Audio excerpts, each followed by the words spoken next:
Tonton. Oui. Aujourd'hui, c'est un honneur parce que... Pourquoi je dis c'est un honneur? Parce que c'est lié à mon histoire personnelle.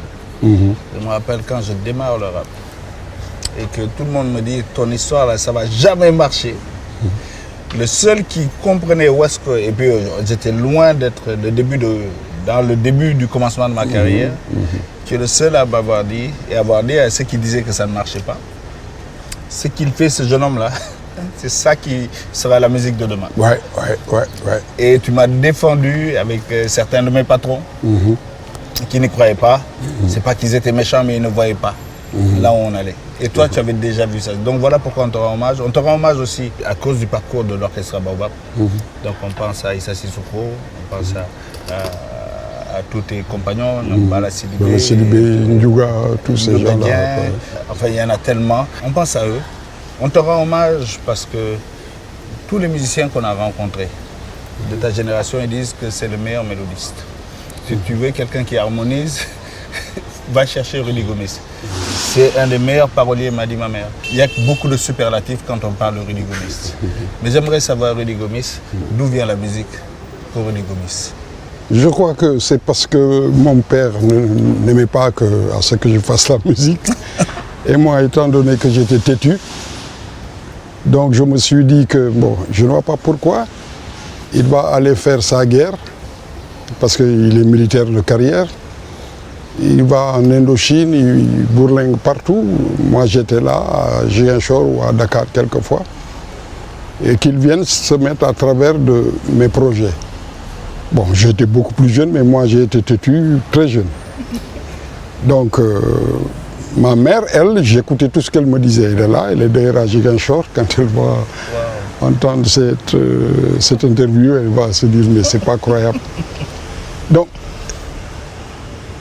puisque je ne connaissais pas bien mon père, je me suis dit, bon, lui, il me disait qu'il voulait que je sois un jour un douanier comme lui, mais un douanier gradé. Bon, mais moi, je ne parlais pas l'histoire d'armée et tout ça, ça ne m'a jamais intéressé. Moi, je me suis dit, bon, la seule façon de me faire oublier, c'est de bien étudier, mais de continuer à faire ma musique. Donc, je suis allé jusqu'à l'université et tout, mais quand j'étais même à l'université, c'est là où je jouais dans l'université Sextet, avec les Popol, Dreyfus et ainsi de suite. Les Solaire là que vous voyez, on a joué ensemble. Solaire maman. Ah. Yeah.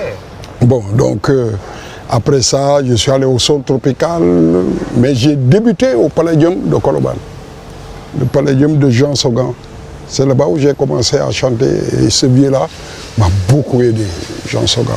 Et le bar est toujours là-bas. Quelquefois, je dis à mon chauffeur, tourne là, double fille, diaral fële. Bu ñëwee mu taxaw di ma xool bar bi ba mu yàgg. Bon, j'ai joué dans le Harlem Jazz, j'ai joué avec Madi Konaté, j'ai joué avec d'autres musiciens, ainsi de suite. Maguette Ndiaye qui chantait avec Kassé, c'est la première fois qu'il a commencé à chanter, il a chanté dans mon orchestre parce que j'étais chef d'orchestre de la deuxième formation de l'orchestre du Palladium. Maguette Ndiaye, c'est moi qui l'ai recruté. Bala, c'est moi qui l'ai pris, Bala Sidibé là. Vous savez, Bala et moi, c'est depuis 1962. Okay. Depuis 1962, on est ensemble. C'est pour ça qu'on s'entend bien dans les chants, dans la musique. Et moi et le Baobab, en 2020, ça fait 50 ans. On est en train de préparer des choses pour les 50 ans de l'orchestre du Baobab. 50 ans de carrière. Oui, 50 ans chaque fois que les gens me disent, j'ai crié pendant 50 ans. Pour que les gens puissent m'entendre. Ça, c'est pas des cris, ça, c'est des mélodies. Non, c'est une façon de... Mais moi, c'est ces mélodies. On dit que les mélodies, c'est Rudy qui a le secret. Ce travail sur la mélodie. Je crois aussi que la mélodie, c'est une question de sentiment, de cœur. Et pour avoir une bonne mélodie, je crois qu'il faut être quelqu'un qui aime les gens. Il faut être humble, il faut être magnanime, il faut savoir pardonner, il faut savoir... c'est-à-dire que moi, quand j'ai débuté la musique, ce n'était pas pour critiquer, ni pour faire ceci ou pour faire cela. Moi, la musique pour moi, c'est seulement l'amour. Tu peux, je dis des fois des choses, les gens, ils interprètent comme ils veulent, ça c'est leur problème. Bon, mais moi, ce que je dis, je le dis en couvrant bien mes mots, en essayant d'être très poli, ainsi de suite. J'aime beaucoup le rap, moi j'écoute beaucoup les rappeurs, sauf les rappeurs hard rap, des gens qui croient que le monde leur appartient et disent n'importe quoi. Tu peux faire ta musique, avoir ton succès sans pour autant injurier qui que ce soit et dire ce que tu veux dire. C'est ça qui est difficile. Dire ce que tu veux dire sans blesser les gens, les gars, ils se disent « Ah oui, il nous a fait passer la chose ». C'est comme quand je dis « One Momo Gis ». Mais si tu prends la chose dans le sens figuré, ça devient une chose, au sens propre. C'est vrai que c'est très chargé. C'est très très chargé. Il y a beaucoup d'angles de lecture. Ah oui, c'est parce que ce sont des... Et tu sais ce morceau-là, ça a été créé par Barthélémy. Atisso. Oui, mais lui, avant que parce que moi j'ai été au Baba, après j'ai quitté, je suis allé aux États-Unis pour continuer, je faisais là-bas un stage d'enseignement, d'inspectorat et ainsi de suite. Quand je suis parti, eux, ils jouaient sans moi. Donc je suis resté aux États-Unis, je crois, quelque chose comme 5 ans ou quelque chose comme ça. J'étais à Chicago. Donc eux, ils jouaient One Momo Gis en boléro. One Momo Gis, pim, pim, pim. Mais ils sont bugués, mais il faut qu'on ait énergie. Alors, quand j'ai dit ça à Barthélémy, la première des choses, il m'a dit, mais Rudy, toi tu es bizarre. Quand les gens pensent comme ça, je ne pense pas comme ça. C'est-à-dire que moi, quand je dis à une tierce personne, donne-moi la preuve, mais je ne vais pas me lui dire, mais donne-moi la preuve. Non. Bon, donc, mais la tierce personne, elle est de sexe masculin ou féminin? C'est ça la grande, c'est ça la grande question. Mais je parle... bon, je crois que nous sommes tous entre grandes personnes, on sait de quoi l'on parle. Mon père me disait toujours, mais Rudy, One Momo Gis là, qu'est-ce que tu veux que l'on te montre? Je dis, mais papa, laisse comme ça, lui, déjà, tu sais, mon père, c'est juste avant qu'il ne meure qu'il a reconnu. Un jour, on est allé jouer à Ziguinchor le 31 décembre. Je lui dis, mais papa, tu viens avec ma mère, vous venez là-bas à la nuit du port, et vous vous asseyez, c'est moi qui paye tout, à manger, à boire, et ainsi de suite. Et je vais te montrer ce que j'ai fait pendant autant de temps. Il m'a dit, bon, d'accord. Bon, il dit à ma mère, allez, on y va. Puisque c'est lui qui paye aujourd'hui, alors il s'assoit. On le met devant le podium comme ça. J'ai chanté. Après, il est venu. Il s'est mis comme ça devant le podium. Il m'a dit, au fait, tu chantes bien. Mais tonton, dis-moi, l'épopée Baobab, c'était comment la grande épopée de l'orchestre Baobab? Parce que vous avez fait le tour du monde, vous avez représenté le pays et le continent un peu partout. Raconte-moi cette épopée Baobab en quelques mots. Le Baobab est un orchestre panafricain. Si l'on suit l'évolution du Baobab, vous allez voir que des Ghanéens, des Nigérians, des Nigériens, des Maliens, des gars de la Guinée-Bissau, Guinée-Sékou Touré, tous on est passé par là, des Marocains et tout. On est passé par là. Jusqu'à la dernière formation, Issa Sissoko est d'origine malienne, moi je suis d'origine Guinée-Bissau, Bala est de la Casamance, Tierno du Mali, Muntaga du Mali, je parle des origines. À Tissot, togolais, c'était le chef d'orchestre. Bon, il y a eu des trompettistes qui étaient ghanéens, on a eu des Nigérians, et ainsi de suite. Le début de l'orchestre du Baobab, j'étais à la cité de douane et j'avais ma guitare et je jouais aussi à la guitare. Souvent je jouais là-bas et quand je jouais, les gens passaient et ils me donnaient des sous. C'était pour boire du thé avec mes amis qui étaient là-bas. Les Matar Ndiaye,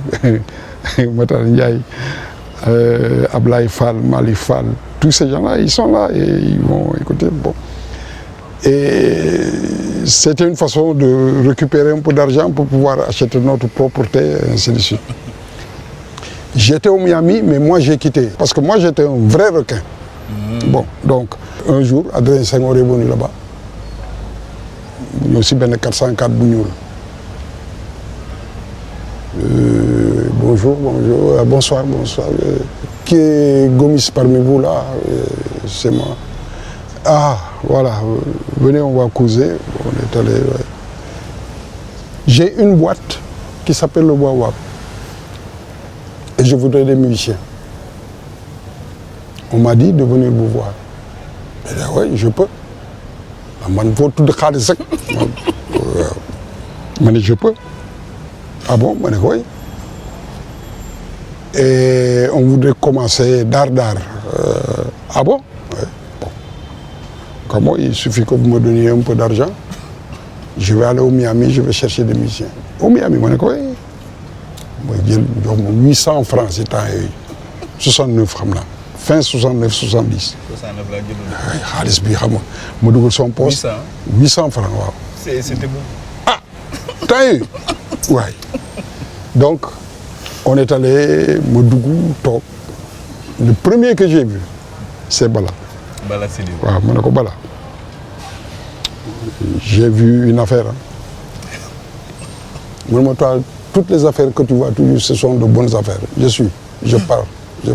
Je suis partant. J'ai dit non, mais il te faudra quitter ici. Et quand il me dit, je suis partant. Je vais voir Barthélemy, on va le voir. Je suis allé voir Barthélemy. Barthélemy, lui, tu sais, Barthélemy, c'est un gars. Dès demain, moi, je quitte.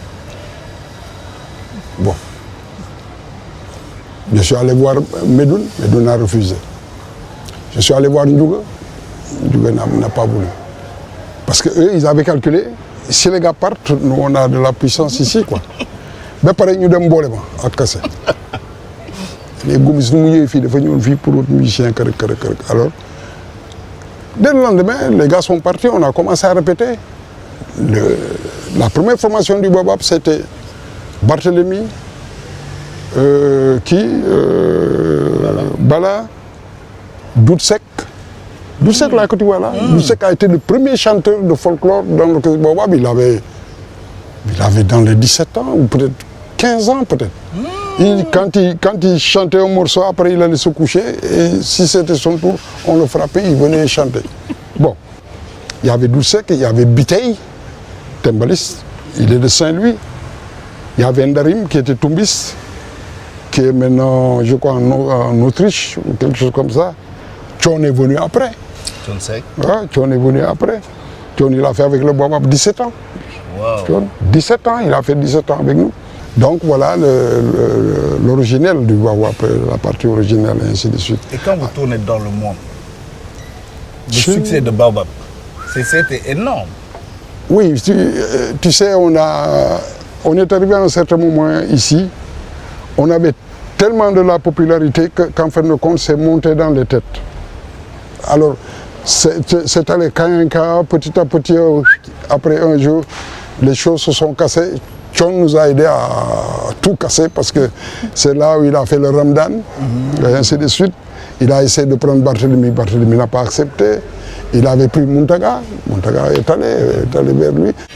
Donc, on est resté 15 ans à la touche. À cause de quoi? Il faut dire la vérité.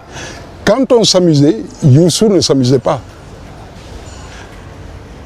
La musique avant, avant que Youssou n'arrive, la musique qui se faisait dans les boîtes, c'était la salsa, les tangos, les boléros, les cachachop, les ceci, les cela.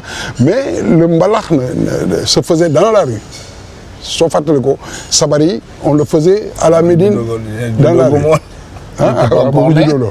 Le sabar, on le faisait dans la rue. Youssou est venu, il a pris tout ce monde, il les a mis dans la boîte.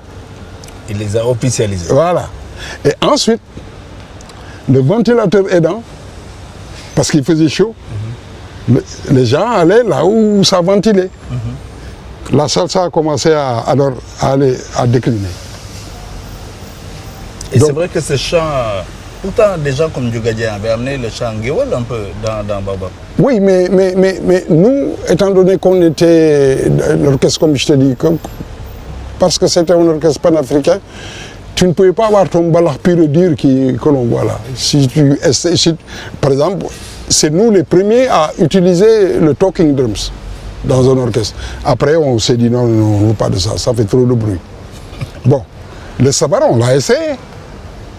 Mais comment peux-tu avoir toute une batterie? Le nom, ça te dit quelque chose. Une batterie, et tu mets encore une autre batterie. Tu as deux batteries. Parce que le sabar complet et la batterie complète, le bruit, je ne sais pas comment tu vas gérer ça. Et on amplifie le tout. Donc on a dit non. On n'a qu'à se débrouiller avec les congas et la batterie, on pourra faire. Donc c'est pour ça d'ailleurs qu'on n'a pas... Mais sinon, on a eu des gars comme Tchon qui chantent bien le mbala. D'ailleurs, lui, il a dit qu'à la place des trompettes, il va mettre le sabar. Je ne sais pas s'il a réussi, s'il n'a pas réussi. Il n'a qu'à revoir sa chose. Bon, moi, mon identité, sincèrement, il faut que je sois sincère. Le musicien que j'aimais et que j'aime jusqu'aujourd'hui, c'est la Bassosé. J'adore la Bassosé. Un des champions en termes de salsa. Oui, c'est un... Non, tu sais, les gens, ils ne savent pas. Alpha Blondy m'a dit la même chose. Oui, son idole, c'est la Bassosé. Là-bas, c'est autre chose. Moi, tu sais, j'ai fait les chœurs pour là-bas. À l'Étoile, en ce temps-là, l'Étoile, juste vers Sadagala, il y avait la boîte de Johnson. Et quand je faisais les chœurs, ils me disaient, mais toi, où c'est que tu as pris ta façon de faire les chœurs là? Bon, je chantais quelquefois à l'église, j'étais boy scout, donc j'ai appris à faire les chœurs et ainsi de suite. Tout à l'heure, tu m'as dit que quand Youssou est venu, ça a amené un coup de pression dans le monde de la musique à l'époque. Qu'est-ce qu'il a apporté de plus dans le monde de la musique à l'époque? Je crois que Youssou...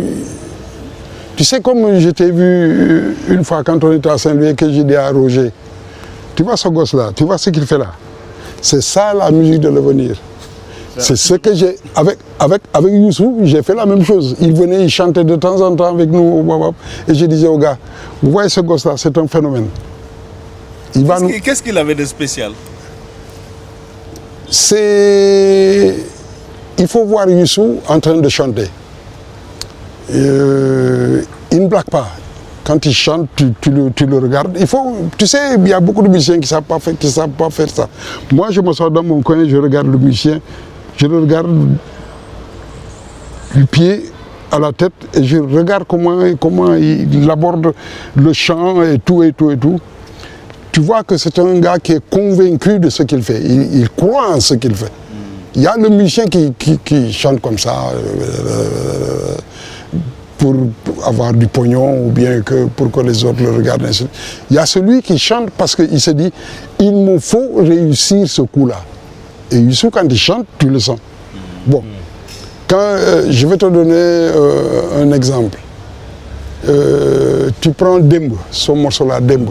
Mais il faut, si tu repars chez toi, réécoute le morceau et reste là et voir quoi.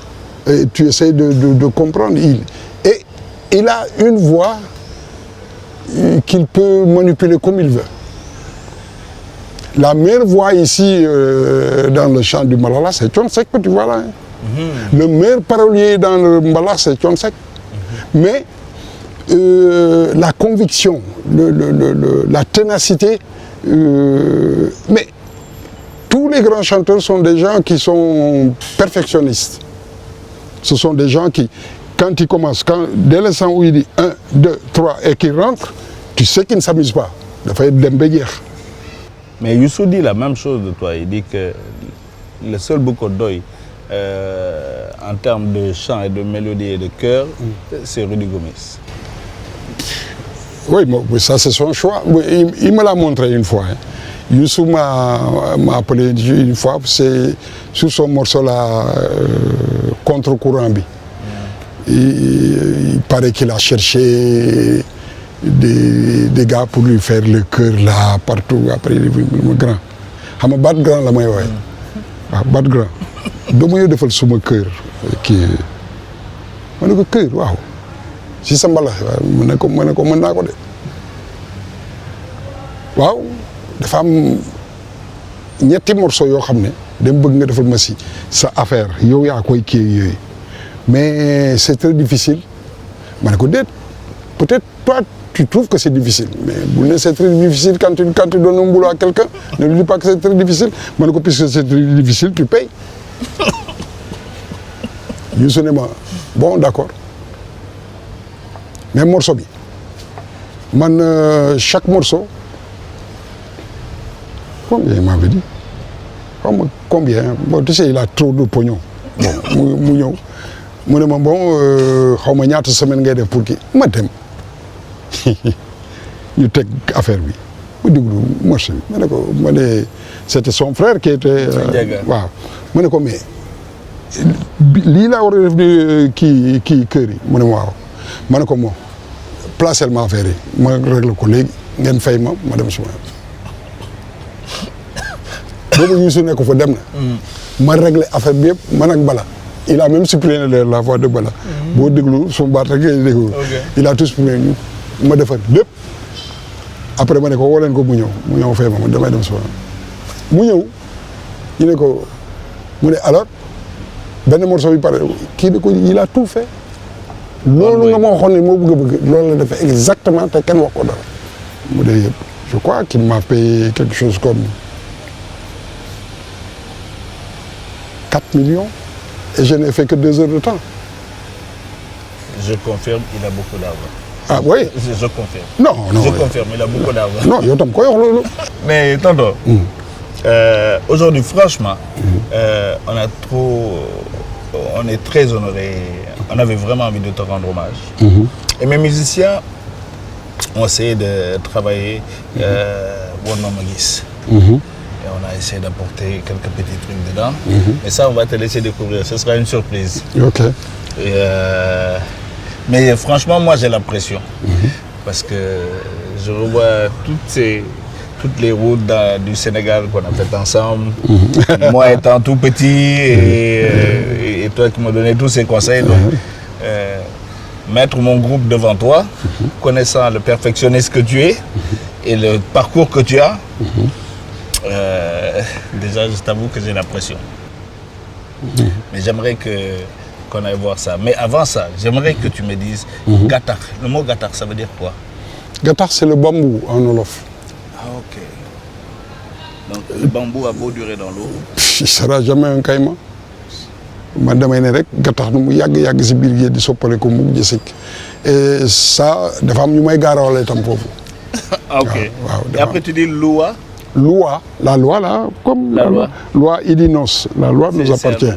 C'est-à-dire que je voulais dire aux gens, il ne faut pas que nous soyons des esclaves de la loi. C'est la loi qui doit être à nous. Parce que c'est nous qui érigeons, qui constituons, qui créons les lois. Voilà, loi Idinos. Loi Ipanos. Ah, Ipanos. Loi Idinos, la loi est pour nous. Loi Ipanos, c'est pour nous. Il ne faut pas que les gens utilisent la loi pour t'avoir et te faire n'importe quoi. Et je parle au fait de la rébellion à Ziguinchor, en Casamance, ainsi de suite. Tu sais que j'ai jamais su que ça parlait de ça. Je ne parlais que de ça là-dedans. C'est-à-dire que j'ai pris quelques parties de Zé Carlos Autour de ma traditionnelle, quelquefois, je veux aller avec toi, mais là où tu vas, je ne comprends pas, je ne suis pas connu. Canos est un gananos, loi idinos, loi ipanos. Nous ne devons pas accepter qu'on nous trompe, parce que la loi, c'est nous qui l'avons créée et la loi est à nous. Le jour où les palétuviers vont se rencontrer avec le Caïcédra, tu sais, le palétuvier, il est dans l'eau et le Caïcédra sur la terre ferme. Le jour que ils vont se rencontrer, ce sera un cataclysme, c'est parce qu'il y aura... Et je ne voudrais pas être présent. Bon, c'est de suite. Donc moi j'ai écouté ce morceau-là. Cara força, kusikumsada. Chaque force que tu vois a ses débuts, mais aussi chaque début a sa force. Cara força, kusikumsada, cara kumsada, kusiforça. C'est le jeu de mots que je fais là-dedans. Lutu di roda di mar kachiga kuspina mom. Kooku si wolof la gën a jekk xeexu booru géej motul ngay tuful sa loxo da ngay sóob rek dóor. déggati naa dëgg nag. xeexu booru géej ku tufli loxoom rek dafa tapet la bul tufli da ngay sóob rek dóor waaw. mooy sooku bi. ah mooy sooku bi. waaw suuku. moom nga petit suuku. alors j'ai un boo ne su may dem mbégg foofu bu ma ne bu tam maaje mais bu ta rumpil da nga koy xotti. Ça c'est le créole de Ziguinchor.